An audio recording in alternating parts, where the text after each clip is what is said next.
So this is a video about the distribution and exhibition of all three of our projects.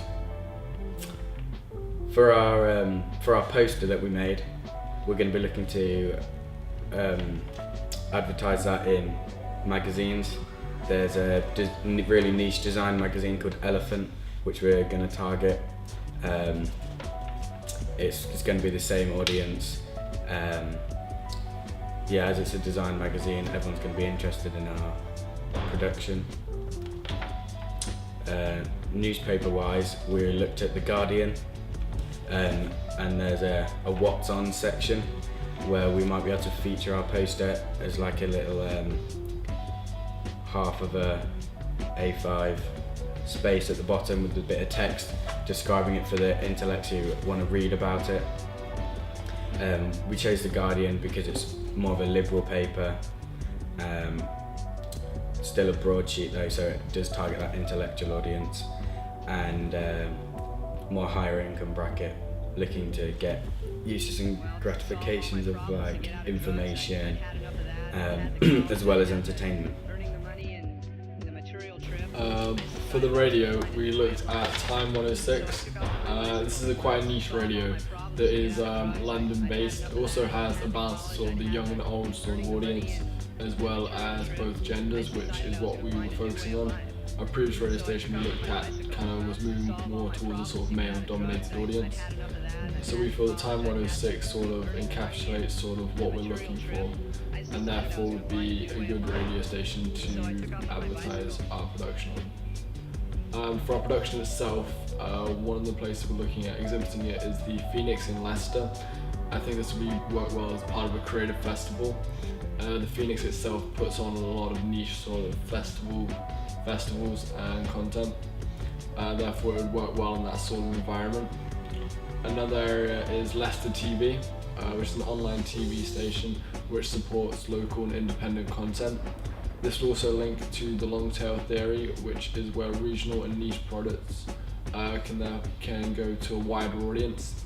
Even though they don't have a mass audience, they can achieve their own sort of success through the blogosphere. This is where Leicester TV, due to being online and therefore international, therefore it can be reached by a lot of people.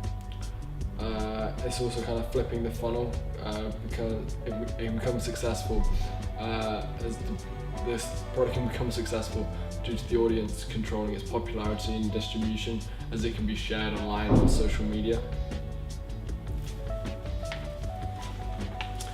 Also looking at user-generated filtering, which basically means that if our production goes on Leicester TV, then if it's successful on that, it can be shared to maybe Twitter or Facebook, which we'll have pages for, and it becomes a lot easier for people to access it, and the most successful content is then naturally like shared to a much wider audience through user-generated filtering. We're also going to be using a lot of Web 2.0, accessing this global village and the digital natives, a younger audience. So when we were filming and we went to interview David Gauntlet, he took a photo of us and tweeted it, which is spreading awareness of our production. So we really want to use hashtags, Facebook shares, to use this free below the line marketing, which targets a younger audience. They're using David Gauntlet's making and connecting, making and doing theory, this new culture that's happened by people sharing, producing. In terms of ADA, awareness, interest, desire and action, we feel that through Web 2.0 and the Twitter and the Facebook, that'll work as awareness and start getting people knowing about our production. Moving on to interest, the radio advert will start to make people think more about our production. Through desire, such as Phoenix and magazines, people will know more about when our production is, and therefore be able to sort of plan when they're going to go and see it and whether they are actually interested in it. The action will be the actual Phoenix exhibition, as well as on Leicester TV. Through that can then be shared internationally, people feel that's what they would like to do. Yeah. Looking at the impact of our producers and distributors, we chose Manio Productions to produce our documentary. It's really small.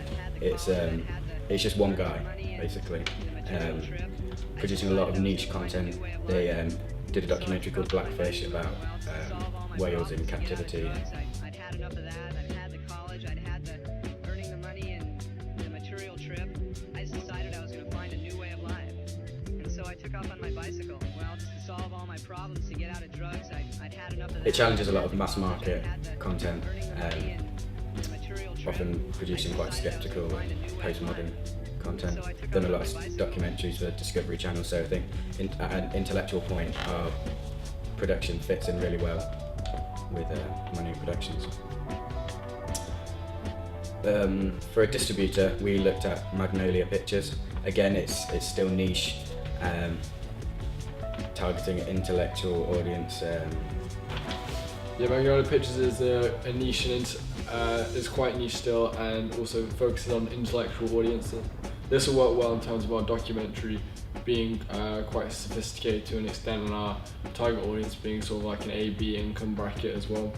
Therefore, sort of the intellectual and the educational side of it will appeal to them as they learn something, as well as gaining instant gratifications of entertainment. Magnolia Productions doing cultural documentaries and educational productions works well with Magnolia Pictures in terms of the intellectual side of it, which then fits in well with our topic for our documentary, as it is both niche and educational